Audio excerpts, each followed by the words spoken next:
Welcome to Getting Healthy Today, Impacting People's Lives, Facebook Live presentation today. I'm doing a weekend leadership series entitled 21 Irrefutable Laws of Leadership.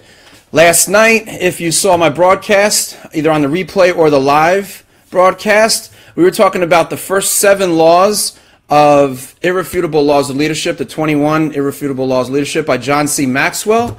If you've heard of John C. Maxwell, put a 1 in the comment section below. And always remember, you can feel free to comment, like, and share this broadcast today. Hopefully, I'm going to give you lots of value. We're going to do, today is our part 2. We're going to do 8 through 14 laws. And tomorrow at this time at 2 o'clock p.m., at the same place, Getting Healthy Today Facebook page, we're going to talk about steps 15 through 21. That's laws 15 to 21 tomorrow. So today's bonus I have for you is I have some bonus material that I'm going to tell you later on that John C. Maxwell has talked about. I also put the video of that right here on my Facebook page, Getting Healthy Today.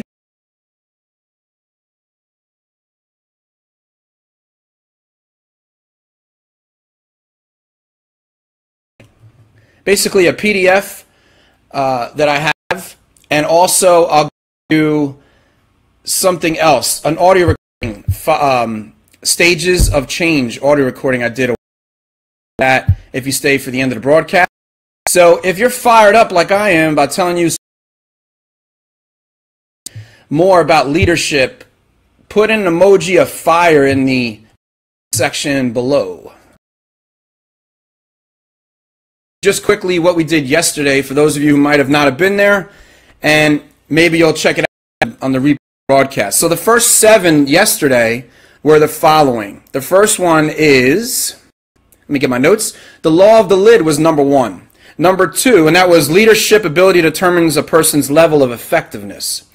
Number 2 was the law of influence, and the true measure of a leader or leadership is influence, nothing more, nothing less. Number 3 was the law of process, and that's leadership develops daily, not in a day. Number 4 law was the law of navigation, which says anyone can steer the ship, but it takes a leader to chart the course. And we went through all that. Number 5 is the law of addition, what value you bring as a leader. So it says leaders add value by serving others. That was law number 5. Number 6 is the law of solid ground. And that says trust is the foundation of leadership. Number 7 is the law of respect. Very important. People naturally follow leaders stronger than themselves. So that was something that we talked about yesterday. And now today we're going to talk about number 8 through 14. Now starting with number 8, if you have gotten value from yesterday's broadcast and you're listening to me live or on the replay, put a 2 at the comment section before on the bottom there. All right, so number 8 is the law of intuition. And that says leaders evaluate everything with a leadership bias. And it says the law of intuition is based on facts with instincts plus other intangible factors. So number 1, it talks about leaders are readers of their own situation. Leaders pick up on details that might elude others. They sense people's attitudes, and they're able to detect the chemistry of that particular team. They know that the situation before them, and they have all the facts in front of them. Number 2, leaders are readers of trends. They are trendsetters. They know exactly what's coming up and what's new. Leaders discern whether the organization is headed. Oftentimes, they sense it first and find data later to explain it. Their intuition tells them that something is happening and that conditions are changing. So they're able to pick this up. And leaders must always be a few steps ahead of their competition, of their people, and who are they leading. All right. Now, number 3 says leaders are readers of resources. Leaders think in terms of resources and how to maximize them for further benefit of the organization that they belong to. They are continually aware of what they have at their disposal. Number 4 says leaders are readers of people. Leaders are readers of people. Okay? And intuition helps leaders sense what's happening amongst people and know their hopes, fears, and concerns. Reading people is perhaps the most important and essential intuitive skill that a leader can possess in his organization. All right. And number 5, last but not least, number 5, leaders are readers of themselves. They can pick on things that they're doing that could influence and impact their organization and members of their organization. So leaders must know not only their own strengths and weaknesses, but also their current state of mind. And why, do you ask? Because leaders can hinder progress just as easily as they can help create that progress. So without intuition, leaders get blindsided, and that's the one worst thing that can happen to a leader like yourself or someone you know. If you want to lead well and effective and stay ahead of others and your competition and the marketplace, you have to obey this law of intuition, number 8. Number 9, this is a fascinating tip, law of magnetism. Who you are is who you attract. So if you're a negative person, don't you think you're going to attract negative people? In the comments section below, say in the comments, who do you attract? What kind of person are you, and who do you think you're going to attract in your business or in your life? So, in most situations, you draw people towards you that possess the same attitudes, values, and concerns of life as you do most of the time. So who you are is who you attract. If you want to attract better people, then become the kind of person you want people to follow and attract and be attracted to. So if you don't like who you are right now, you think you got to do more, then you have to develop yourself and get through personal development training. You have to take courses that enhance you as a person, skills, some other skills that you may need. If you have a fear, you have to figure out a way to overcome that fear so that that fear doesn't impede your performance level in front of your members of your organization or your business. All right. So number 10 is the law of connection. I really love this one too. Leaders touch a heart before they ask for a hand. Let me just say that one more time because that was really deep. That was really good. The law of connection says leaders touch a heart before they ask for a hand. So before they ask for this hand, I don't know if you can see my hand right here. There you go. Before they ask for the heart. So for leaders to be effective in their organization, in their business, they must connect with people. All great leaders recognize this and their truth, and they act almost instinctively. I want to share with you my role model as a leader. One of them was Martin Luther King, because of the strong social and civil rights thoughts that he had. He wanted to do so much for his people and people of all walks of life. His power to be that effective and sending his message really drew me to him, and always admired him as a leader. So he's one of my favorite leaders, just to throw it out there. So people don't care how much you know until they know how much you care. Let me say that one more time. People don't care how much you know until you know how much you care. You develop credibility with people when you connect with them and show them. You have to show them, important, you have to show them that you genuinely care about them and you're not just throwing something out there. And as a result, they usually respond to you in kind and likable ways, and they want to help you as well as you want to help them.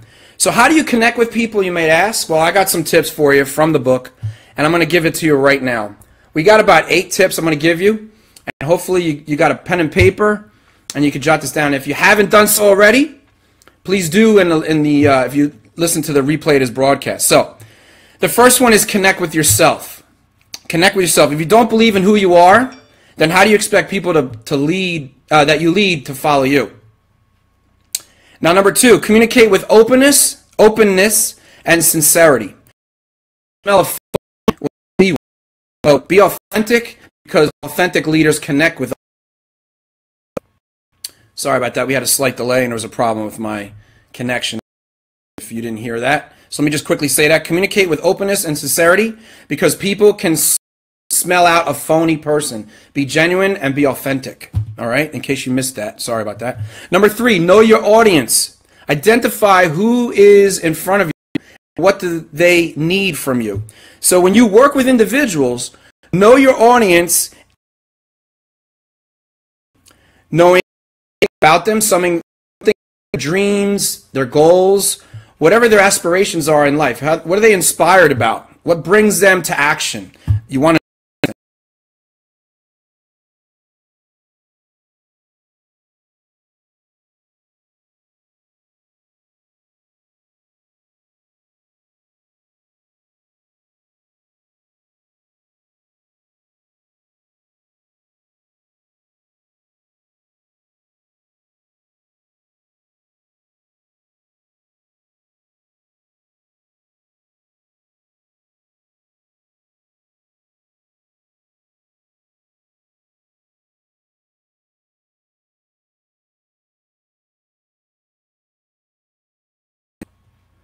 I don't know if anybody missed anything, but let me quickly tell you, know your audience.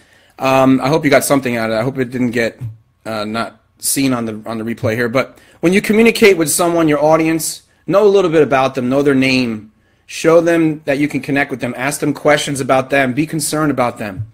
Okay? Number 4, live your message. Practice what you preach. Don't be a phony that way.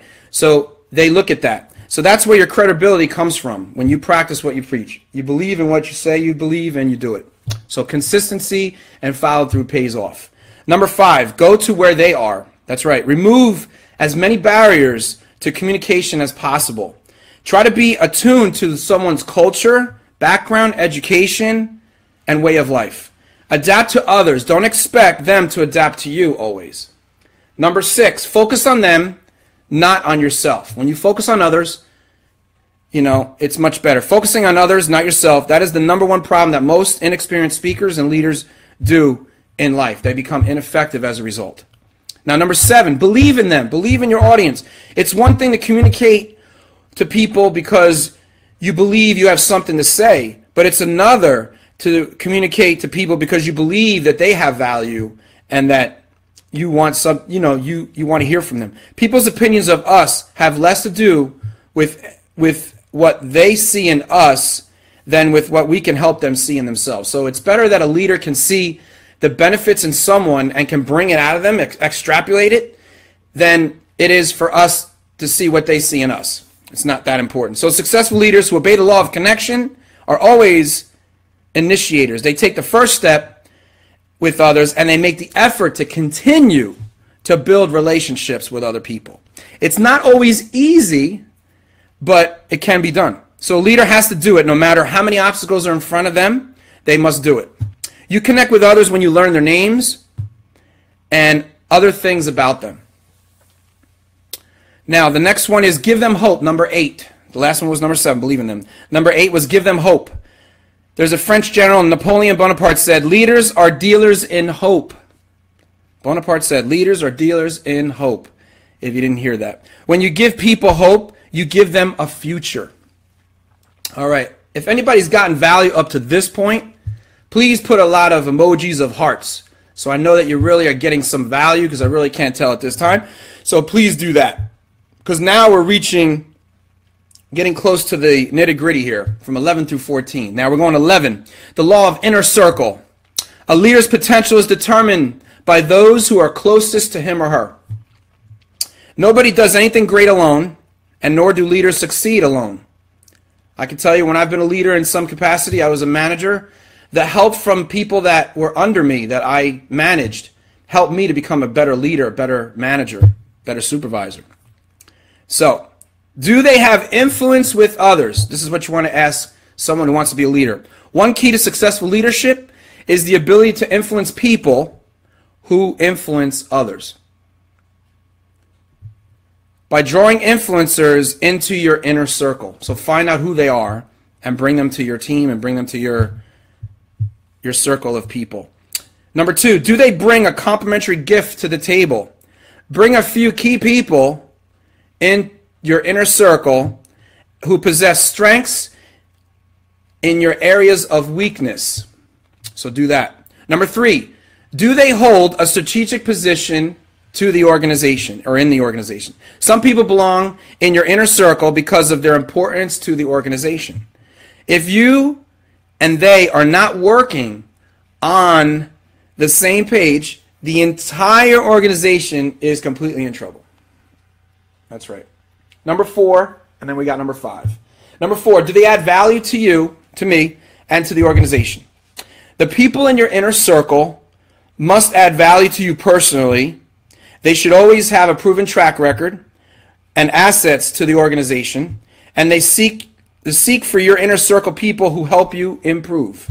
Number 5, do they positively impact other inner circle members? Team chemistry is vital. Team chemistry is vital. Can't say that enough. Cohesion in a group is extremely important. I can tell you that when I've been part of organizations and they were cohesive, we were able to get along, we were able to produce more. So production is so important. But if you don't have a cohesive unit, there's a lot of frictions, there's a lot of problems, and you got to take care of those problems 80% of the time, or your organization is going to fail. Okay? So, number 12, the law of empowerment. Only secure leaders give power to others. Only secure leaders give power to others. So this is the law of empowerment. A leader that can empower you and is not worried about the outcomes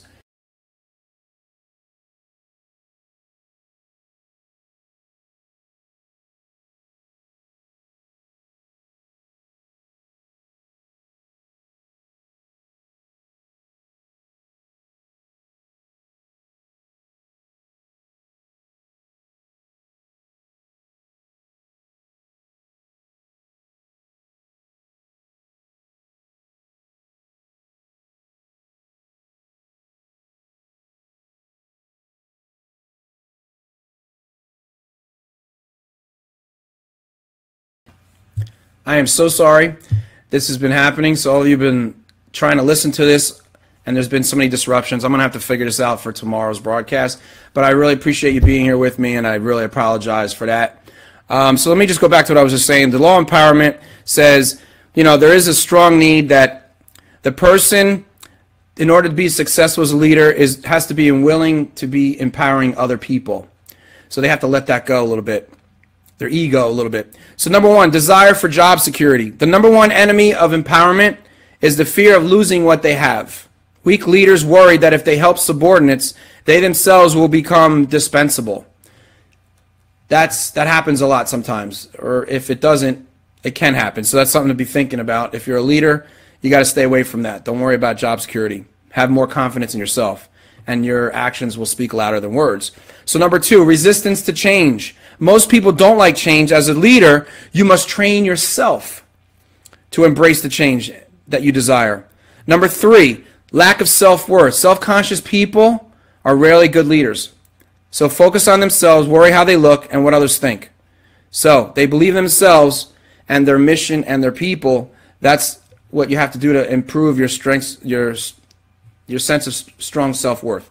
So, strange as it sounds, great leaders gain authority by giving it away. Yes, they give it away and they become stronger. So if you aspire to be a great leader right now and you're sitting there listening to this, you must live by the law of empowerment. Give away and delegate. Delegation is really important as a leader. I can tell you that from my own experience, that when I've been able to delegate and I was allowing myself to let it go, I got tremendous relief of stress and anxiety. So if you can do that, you really find yourself in a better position. Okay? Number 13, the law of the picture. Wow. People do what people see. So they have to have a vision. If you present a vision and they believe in that vision and you paint it in such a way that they see the value in that action, they will follow you. So when leaders show the way with the right actions, the right thoughts, and the right words, the followers copy their good example and succeed as well as their leader. Great leaders are both highly visionary and highly practical. Yes, visionary, highly practical, highly visionary. Remember that. Their vision helps them see beyond the immediate, and they can envision what's coming and what must be done. Leaders possess an understanding of how. Mission provides purpose. Vision provides a picture. Strategy provides a plan. So it's the why, what, and how. The mission is the why. The vision is the what, and the strategy is the how. How are they going to do this action? So if you strive to become a leader, here's a better example to your followers, and remember these things. Number one, followers are always watching what you do. Number two, it's easier to teach what's right than to do what's right. Nothing is more convincing than people who give good advice and set a good example as a result. Number three, we should work on changing ourselves before trying to improve others. Number four, the most valuable gift as a leader and what you can give is being a good example. More than anything else, employers, or employees I should say, want leaders whose beliefs and actions line up with what they're saying and doing. So leadership is caught than taught. It's more caught than taught. How does one catch leadership, you may ask? By watching good leaders in action. How many of you have realized that there are some leaders in your life that are good and some are not so good? Put down in the comment below, who do you feel is the most significant leader that you admire in your life and why? Put that down in the comments if you could. I would love to hear from you. Who do you think, like I told you mine was Martin Luther King, but I want to hear from you. Who's your favorite leader that you want to know more about? Okay, number 14, the last and final law that we're talking about today in our broadcast is the law of buy-in. People buy into the leader and then the vision. So if they don't buy into you, if they don't like you, they're not going to follow you. They're not going to buy into what you believe. So the leader finds the dream and then the people. The leader finds the dream, then the people. Okay? Now, as a leader, having a great vision and a worthy cause is not enough to get people to follow you. Remember that. Okay, so here you have it. The 14 laws of irrefutable laws of leadership, 8 through 14. I'm going to quickly just mention them. Those of you who might have missed it. Welcome those of you who just came in or are going to see this on the replay broadcast. So far it's been pretty good. So number 8, we have, let me get my notes, sorry about that. The law of intuition. Leaders evaluate everything with a leadership bias. Number 9, the law of magnetism. Who you are is who you attract. Number 10, the law of connection. Leaders touch a heart before they ask for a hand.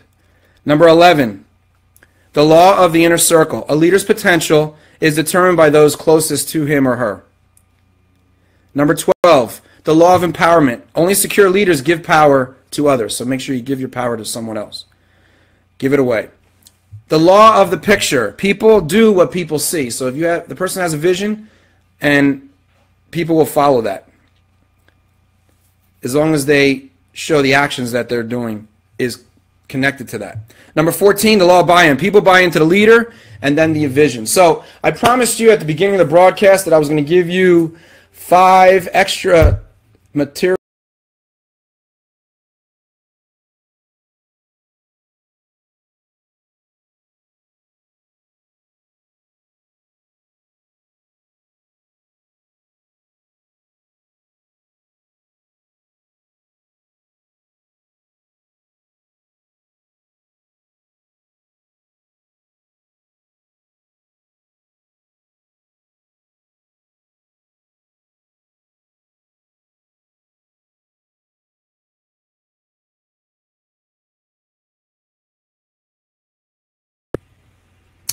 All right, we're back. I'm sorry, there's small delays. We're almost finished. We got a couple minutes to go here. So we're talking today about the bonus material, and that is the 5 levels of leadership. This is a bonus material for this broadcast, and there's a video on Getting Healthy Today, my Facebook page, that you can see this video. It's great. It's about 25 minutes. He explains every single thing. So I'm not going to really explain everything to you, the 5, but I'm just going to give you what the 5 are. And I would definitely encourage you to check that out on my Getting Healthy Today Facebook page, because it's an amazing video. And those of you who are in business or in some kind of organization where you have to be a leader, he gives you a tremendous amount of value and understanding about leadership. And some of the five levels of leadership are great, and you're going to get so much information that's going to really help you become a better leader as a result. So the level 1 he talks about is position. Basically, you're a manager, and the reason why people are following you is because you have that title. You're a manager or you're a supervisor. You haven't done nothing really to bring people to follow you in some way. You haven't shown any actions technically that warrants people to follow you.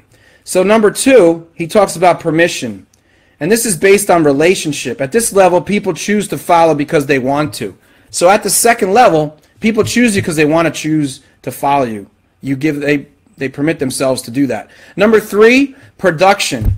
You produce, therefore people follow you because you're a producer, and they're attracted to your production, so they want to be connected to you. You motivate people as a result. Number 4, level 4 is people development. How much do you put into people that are working for you? Do you bring the best out of people, and how do you help them with their weaknesses and some of their problems that they may have? Do you take care of problems in your organization? Your relationships with other people become a very strong situation there, okay? Then number 5 is the pinnacle of leadership, one of the most important ones, probably the most difficult ones he talks about in his video, and that is people follow you because you've already been established. There's nothing to do. You have done all the legwork ahead of that, and because of what you've done, people follow you because of that. Because of your reputation and what you've been able to offer people, now people come to you for that need. So the gentleman that we're talking about today, John C. Maxwell, I would say he's a pinnacle leader. Ray Higdon is a pinnacle leader. John Milton, Nadia, is a pinnacle leader. Tanya Eliza. Who else? Cesar Rodriguez. Ty Lopez. People in my organization. Bob Ferngren.